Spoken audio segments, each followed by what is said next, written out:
kailangang maghintay ng kaunti pa ang dating world champion na si Jerwin Ancajas para sa kanyang inaabangang world title, bout laban kay World Boxing Association, WBA, World Bantamweight Champion Takuma Inoue. Ang kanilang laban ay dapat mangyari noong Nobyembre 15, ngayong taong 2023 sa Japan.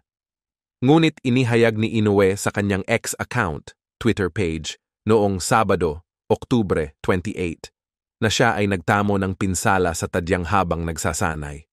Pinipilit ng injury ang Ohashi Promotions, ang promoter ng kanilang laban, na ipagpaliban ito ng walang eksaktong petsa kahit na ilang buwan nang nagsasanay si Ancajas sa United States.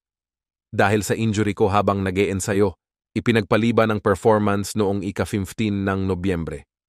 Humihingi kami ng paumanhin sa lahat ng mga tagahanga ng boxing na inaabangan ito, ang kampo ng mga angkahas, ang mga manlalaban na nakatakdang lumaban sa parehong kaganapan, at lahat ng kasali. Sa ngayon, I would like to try to recover from my injury first, Inoue posted on X Twitter account. Ang kanilang laban sa Nobilamor sa 15 ay dapat sana ang unang world title bout ni Ancajas, isang taon matapos mawala ang kanyang International Boxing Federation IBF World Super Flyweight belt kay Argentinian Fernando Daniel Martinez noong Oktubre 2022. Ang kanilang laban ay dapat na isa sa double-header world title bouts na magtatampok din sa reigning WBA World Flyweight Champion na si Artem Dalakian laban kay Seigo Yuri Akui.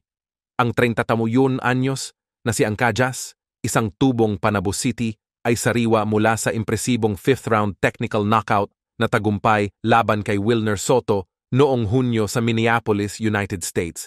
Ito ang unang laban ni Ancajas mula nang matalo kay Martinez.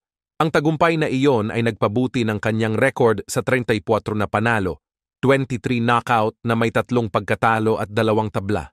Samantala, may 18-1 win-loss record si Inoue na may 4 na knockouts.